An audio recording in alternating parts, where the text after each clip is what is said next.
So here I am about to go into the offices of Amphora in Bath. It's the end of October. I'm about to meet up with Neil Tully, who is a master of wine and runs this design agency business specialising in wine labels. So not only is he designing the Mirabeau label for us, but it also I'm going to be asking him some questions about wine labels and wine packaging and so on. So let's go and have a chat. A good wine label, I reckon, has to work at 3 levels. First of all, we've got the distance. When you're maybe walking down the supermarket aisle and you see it at a distance, and it has to catch your attention, it has to have impact.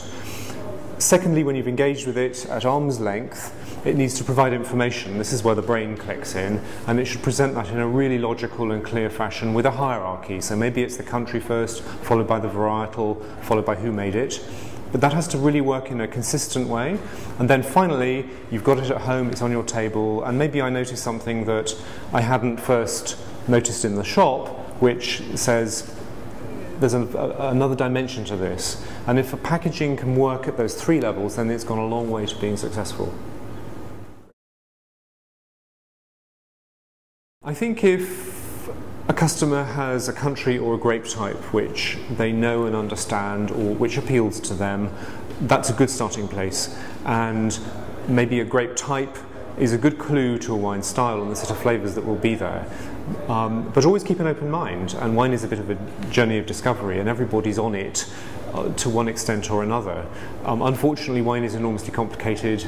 There are no very simple rules, and maybe that's a good thing. It's not Coca-Cola, it will never taste all the same, but I think that grape types are one of our best keys to beginning to understand that, also linked to country.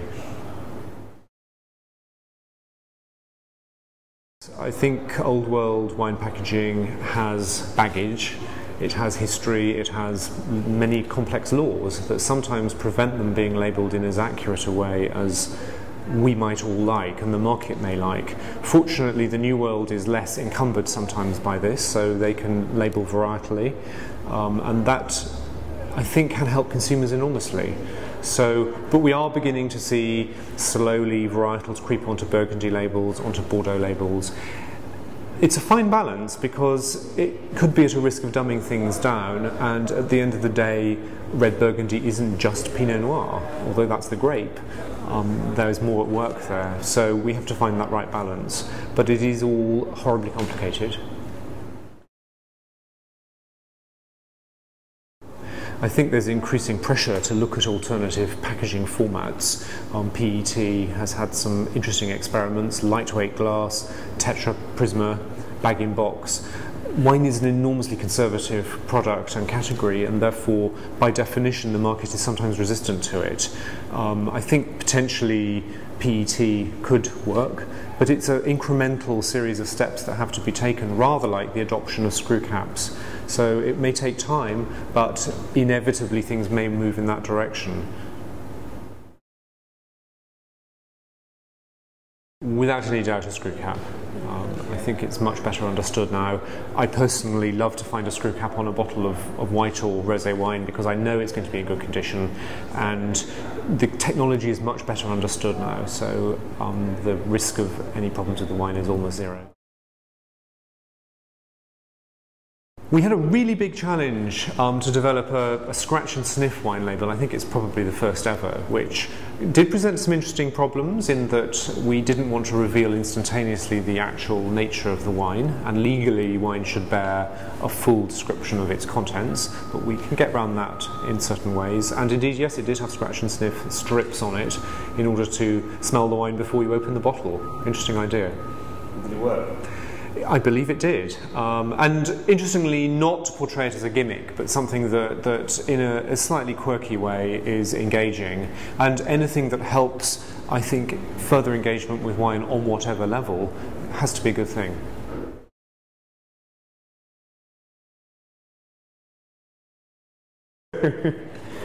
It's quite weird, or even our scent bottles for that matter, and those. It's weird that wine is that one thing that we'll advertise to the world within the privacy of our own home. So I think that's why it's got quite a lot of issues surrounding it, because it's also a really complicated one. Whereas scent it's a brand name and it's an idea. You buy into the brand.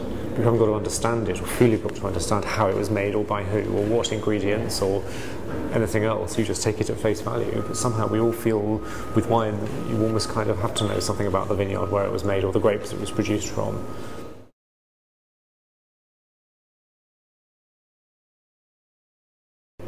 I think there's increased pressure to reveal what is in all the things we eat and drink, and therefore wine will also come under the microscope.